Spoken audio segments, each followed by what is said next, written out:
Hello again. Sorry, my dog is interrupting us.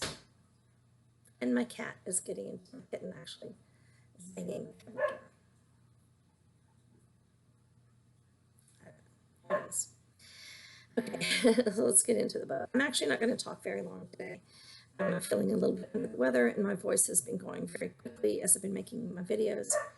But I do want to introduce a little bit how we're going to approach the 17th century in the book. This is actually, to be honest with you, not my favorite part of the book, um, but not because of the type of literature it is, because it's all kinds of poetry, and I love stuff like that. I love teaching it, I love reading it, I love writing it, but it seems like these books always choose the same selections.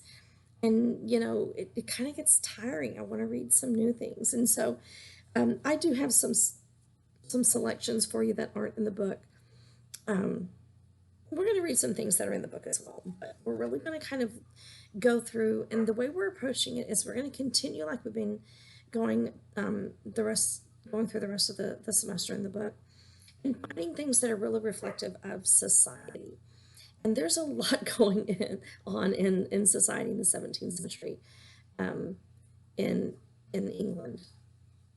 There's been a change in leadership or the monarchy, so to speak, from Queen Elizabeth, who had ruled, forever. Queen Elizabeth the First, and now it's James the Stewart or James the First, who was, I mean, pretty well you're talking with those two. And so, anytime your leadership or the people that you're looking to, the monarchy in this case, um, when the not just the face of that is changing, but he was just different. I mean, he was so different than her. He just handled things differently financially, with everything. About the only thing that he did that was similar to her was um, he worked really well with Parliament. He wasn't a fussy kind of guy, as possible kind of guy. Anyway, I like seeing how things like that are reflected in literature. And so we've done that all along. We've seen how literature is reflected or reflective of what's going on in society, where it started out, where literature, was for the elite, it was for the wealthy, it was for the noblemen, for royalty. Now we see that it's being written more for the people. And so the topics, the subject matter are now becoming those that not only are familiar to everyone because there's situations that everyone goes through, but it's kind of what people are wanting to hear. And so you see people with saying things a little bit more in a little bit more straightforward way, and so forth. And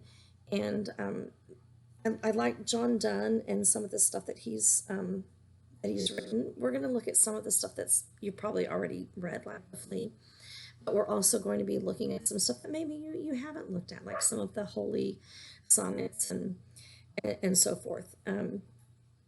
But we're going to do that this week, where it's kind of a short week. We might still be finishing it up next week, but then we're going to spend the rest of the semester sliding through the Restoration and finishing up that way, because there's some really really cool stuff going on. You get some cool allegories with Gulliver's Travels, and um, things that are even more reflective of society, and you have people writing as well that that are big parts of society. So you're not just having those typical authors, the people that are well funded or well connected. You've got more of maybe what would be considered the lay person. I don't know if that's what you would call them, but the lower class, middle class, lower class, that's writing and saying things that are very popular and standing up for the people and standing up for issues and things that are going on in society, and making those things known. So that's the way we're going to approach that. So make sure when you look in the module that you pay really close attention to the reading. I'll just put it all in one thread, And then you can just, it'll stay open, so you can just, go back, and look at that and do your reading each day, kind of space it out. I'll tell you what you need to have read by Wednesday, and so forth. Wednesday, we will continue to have our instructor-led discussion. We'll do the Zoom meeting, so make sure that you all get registered for that, and I will see you then. And I'm sure I'll be feeling much better. Until then, bye guys.